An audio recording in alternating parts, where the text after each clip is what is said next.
सर्वेभ्यो नमो नमः। कक्षा में उपस्थित सभी सदस्यों का आदर सहित यथायोग्य अभिवादन एवं स्वागत है। सभी सदस्य अपने अपने स्तर का ध्यान करें। माता गायत्री के मंत्रों का एक बार उच्चारण अवश्य कर ले।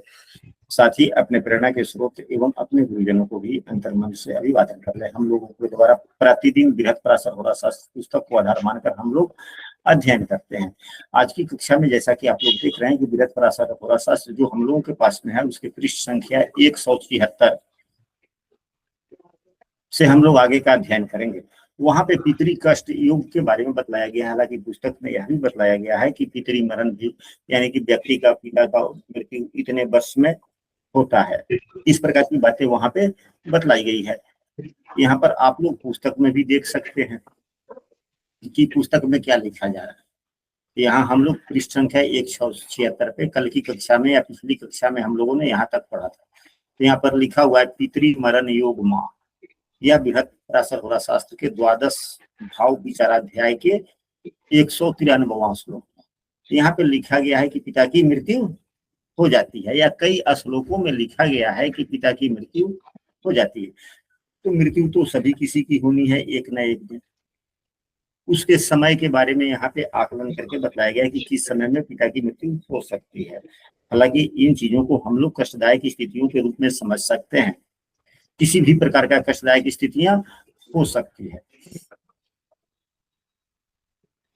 यदि कोई कक्षा में नया है और प्रतिदिन की कक्षा में शामिल होना चाहते हैं तो स्क्रीन पर दिख रहे नंबर पर व्हाट्सएप पर कक्षा में कंटिन्यू हो सकते हैं, या इस वीडियो के डिस्क्रिप्शन में हमने अपने व्हाट्सएप समूह का लिंक भी दे दिया, आप वहां से भी शामिल हो सकते हैं। तो यहाँ पर देखा जाए कि जैसा कि पुस्तक का अवलोकन हम लोगों ने किया तो वहां पे मृत्यु शब्द आया है, वहां पर मृत्यु शब्द आया है। तो ज्योतिष शास्त्र में मृत्यु शब्द का परिभाषा क्या दिया गया है, पहले हम लोग उस पर भी थोड़ा चर्चा कर लेते हैं। तो जातक शास्त्रों में यह भी देखने को एक श्लोक मिलता है, और श्लोक है कि व्यथा दुखम भयम लज्जा, व्यथा दुखम भयम लज्जा, रोग शोकस्तथैव च, बंधनम चावमानं च, मृत्यु चाष्ट विधा अस्मृता। यानी कि यह मृत्यु के 8 प्रकार है। यह मृत्यु के प्रकार बतलाए गए। किसी भी प्रकार का एकाएक व्यथा हो जाए मन में, वह भी दुख ही है, वह भी मृत्यु के समान ही है। दुख, अपार दुख हो जाए जिससे निकलना मुश्किल हो, वह भी मृत्यु तुल्य ही है। भय, लज्जा, रोग, शोक, बंधन, अवमान, अपमान, इसको भी मृत्यु तुल्य ही कहा गया है। अगर इन कष्टों को झेल कर, मतलब कष्टों का जब हम समय आगे बढ़ जाते हैं तो लोग कहता है कि अभी नहीं जानते हो, एकदम मरही से हम बचते हैं, वह भी एक प्रकार की मृत्यु का ही समय होता है। क्या ऐसे हम लोग कहते हैं कि नहीं कहते हैं? कहते हैं। तो अब यहाँ पर अब हम लोग चलते हैं पुनः पुस्तक पर कि पुस्तक में क्या कहा जा रहा है। तो पुस्तक के श्लोक को यहाँ पर इस कक्षा के उपाचार्य श्री संजय कुमार ओझा जी शामिल हैं। हम चाहेंगे कि कम से कम इस श्लोक का पठन करें, एक श्लोक का। मतलब 13 या 93-94? हाँ, 93-94, थोड़ा बड़ा कर देते हैं।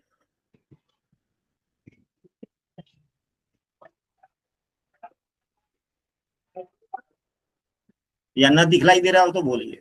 दिखाई दे रहा है बोले।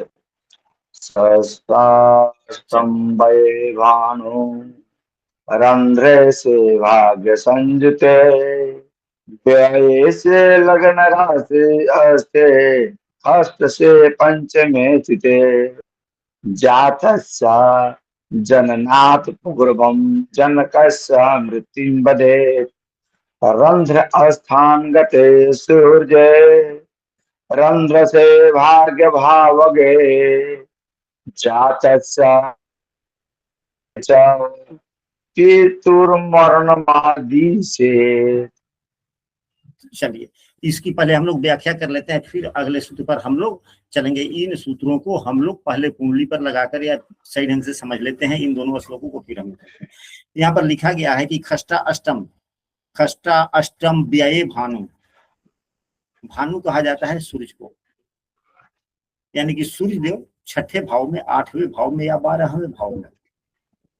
रंध्रे से भाग्य संयुते, रंध्र कहा जाता है अष्टम भाव को, रंध्र कहा जाता है अष्टम भाव को रंध्र कहा जाता है। रंध्रे से यानी कि अष्टम भाव के स्वामी, भाग्य संयुते यानी कि भाग्य भाव में। इसको पहले हम लोग कुंडली पे चलते हैं।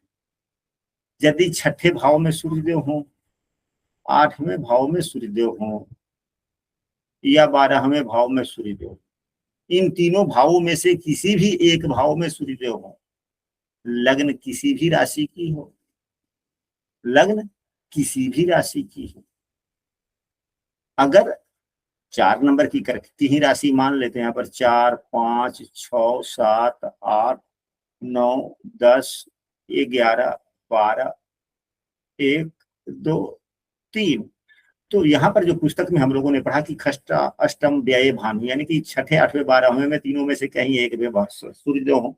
रंध्रे से भाग्य संयुक्त यानी कि रंध्र भाव के स्वामी भाग्य संयुक्त यानी कि भाग्य भाव में हो। अब रंध्रे से भाग्य संयुक्त, अब रंध्र भाव में कौन सा राशि बना हुआ है, तो यहाँ पे 11 नंबर की राशि बनी हुई है। 11 नंबर राशि के स्वामी कौन होते हैं? शनिदेव होते हैं। अब शनिदेव भाग्य भाव में हो जाए, ये भी साथ में व्यय से लग्न राशि थे, व्यय से, व्यय भाव कहा जाता है 12वें को, तो 12वें भाव का स्वामी लग्न में हो जाए।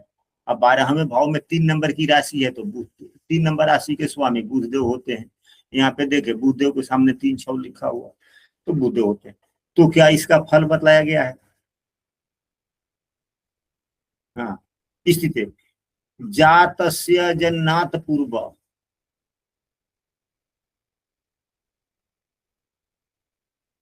खष्टे से पंचमे स्थित है, लेना। हाँ, व्यय से लग्न राशि से खष्टे से पंचम स्थित है, यानी कि छठे भाव के स्वामी पंचम भाव में, खष्टे से पंचमे स्थित है, यानी कि छठे भाव के स्वामी पंचम भाव में हो। अब यहाँ पर 9 नंबर की राशि लिखी गई है। अब 9 नंबर राशि के स्वामी देवगुरु बृहस्पति होते हैं। देवगुरु बृहस्पति पंचम भाव में, यानी छठे भाव के स्वामी पंचम भाव में हो, 12वें भाव के स्वामी लग्न में हो, 8वें भाव के स्वामी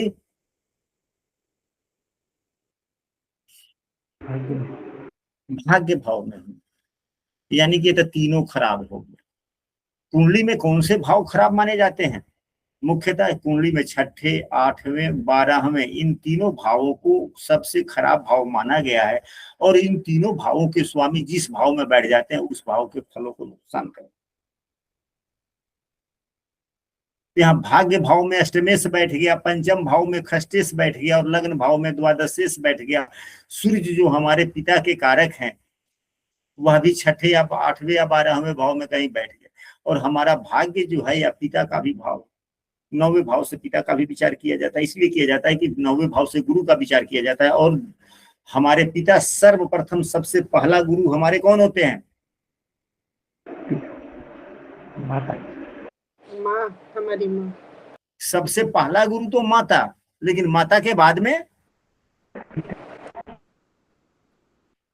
शिक्षक, पिता, फिर माता के बाद में पहला गुरु पिता ही होता है।